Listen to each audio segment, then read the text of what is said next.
आ गए मेरी मौत का तमाशा देखने। इस वीडियो में हम बात करने वाले हैं एनालिसिस के बारे में। आज मेरा थर्ड शिफ्ट में एग्ज़ाम था, डे 1 थर्ड शिफ्ट था। लेकिन उससे पहले मैं बता दूं कि बहुत से लोग को लग रहा है कि ये गीतम का चैनल है, तो ये गीतम भाई का चैनल नहीं है। तो बहुत लोग कमेंट करते रहते हैं, तो मैं क्लियर कर देता हूँ कि ये गीतम भाई का चैनल नहीं है। हाँ, इस पर मैंने जब स्टार्टिंग में कॉलेज के टाइम में कुछ वीडियो डाल दिए थे गीतम भाई के, जो मुझे अच्छे लगे थे, तो वो अभी भी पड़े हैं और वो वायरल हो गए थे। तो अब शुरू करते हैं एनालिसिस। तो सबसे पहले इंग्लिश में 10 क्वेश्चन आरसी से आए थे और 6 का क्लोज टेस्ट था और एक सिर्फ मैच कॉलम था और 4 एरर थी और 5 फ्रेज रिप्लेसमेंट थे और 4 वर्डशेप थे। ये वर्डशेप बहुत ही ईजी थे। तो इसमें मैं पता नहीं क्यों मेरे को जब स्टार्टिंग में बहुत मेरा हाथ काँप सा रहा था, वो ऐसा शायद से मैं फर्स्ट टाइम एग्ज़ाम दे रहा हूँ और ये मैं पहला अटैम्प्ट है, तो इस वजह से होगा। तो मेरा जो इंग्लिश में ओवरऑल अटैम्प्ट है 24 है 30 में से, बट ऑब्वियसली इसमें से मेरे गलत होंगे क्योंकि मॉक में भी मेरी 100% कभी एक्यूरेसी आई नहीं है। तो इसमें मैं मान के चल रहा हूँ कि 6-7 क्वेश्चन तो गलत ही हो जाएंगे। अभी मैं क्वांट की बात करता हूँ। वैसे अगर हाँ इंग्लिश का लेवल बात करें तो मुझे तो मॉडरेट लगा, इंग्लिश का लेवल मुझे मॉडरेट लगा, बाकी पता नहीं, मुझे इंग्लिश मॉडरेट लगी। अगला क्वांट की अगर हम बात करते हैं तो क्वांट में सबसे ज़्यादा डीआई पूछे गए थे। डीआई में जैसे कि 3 डीआई पूछे गए थे। पहला एक लाइन प्लस टेबल था और ये केसलेट था एक, और एक बार ग्राफ था। तो इसमें क्या था कि जैसे कि इसमें था फिजिकल और पॉलिटिकल करके था, और फिजिकल का जो डेटा है डायरेक्ट डेटा वो लाइन के ग्राफ के टाइप में दिया था, और उसके बाद एक पॉलिटिकल और फिजिकल का रेशियो टेबल में दिया था, तो वहाँ से हम निकाल पा रहे थे। तो इसके हमने 5 क्वेश्चन करे थे।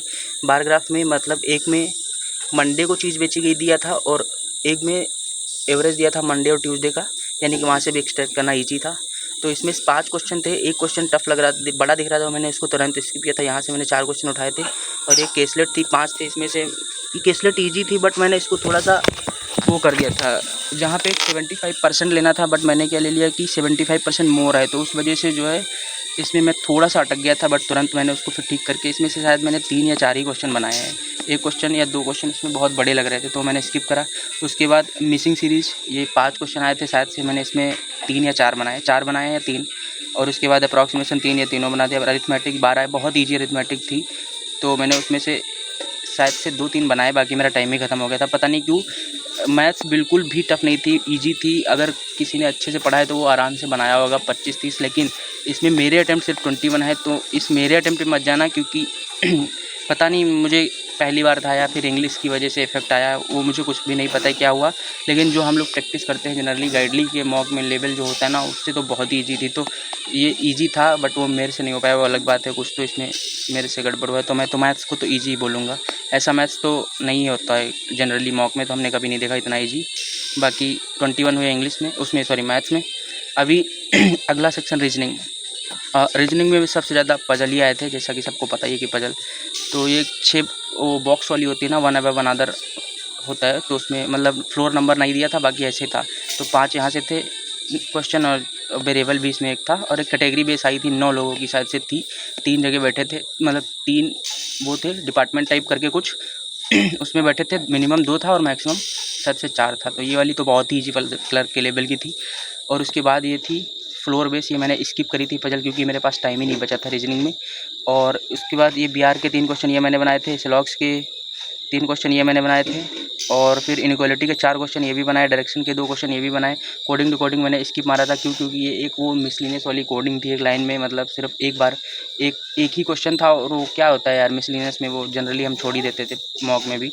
उसके बाद एक नंबर की पेयरिंग का क्वेश्चन आया था जिसमें हमें नंबर्स थे उनसे पेयर बनाने थे, तो वो मैंने काउंट कर दिया था, शायद से मोर देन 5 आया था। उसके बाद एक क्या था ऑड वन आउट, हाँ, उसमें ABCD करके या फिर GHI कुछ तो करके वो रीजनिंग लगा के देते हैं, उसको मैंने अटैम्प्ट किया था। तो इन टोटल अगर हम रीजनिंग में बात करें तो मेरे 35 में 29 क्वेश्चन अटैम्प्ट हुए हैं रीजनिंग में। और रीजनिंग बिल्कुल भी टफ नहीं था, ये भी बिल्कुल ही ईजी कैटेगरी में रहेगा। सिर्फ इंग्लिश इस पेपर में मुझे थोड़ी टफ लगी, बाकी मुझे पता नहीं, टफ नहीं कहेंगे कि थोड़ा सा, हाँ मतलब मैं फंबल कर रहा था, मेरा हाथ काँप रहा था पता नहीं क्यों। और इन टोटल अगर हम बात करें मतलब कि हमने कितने अटैम्प्ट किए हैं, तो 100 में से हमने 74 क्वेश्चन अटैम्प्ट किए हैं। ऑब्वियसली इसमें इंग्लिश में एक्यूरेसी मेरी 100% तो नहीं रहती है मॉक में। बाकी मैं एक चीज़ और ऐड करना चाहूँगा, ये कोई एक्सक्यूज़ नहीं है, पता नहीं क्यों ऐसा जब भी मैं क्वेश्चन स्किप कर रहा था, मतलब एक क्वेश्चन से दूसरे पे जा रहा था ना, तो वो एक होता है ना कि इफ़ेक्ट जो लगता है स्क्रीन में, वो ऐसा एकदम से दूसरे तरीके से एकदम दूसरा एकदम ब्लिंक जैसा कर रहा था, तो वो तो पता नहीं, फिर मैं सोचा सर से बोलूँगा इससे, तो फिर वो टाइम वेस्ट ही है, तो मैंने उसी पे कंटिन्यू किया। तो ऐसा था कुछ मेरा एक्सपीरियंस और ये मेरा पहला एग्ज़ाम था। तो इस वीडियो में इतना ही। बाकी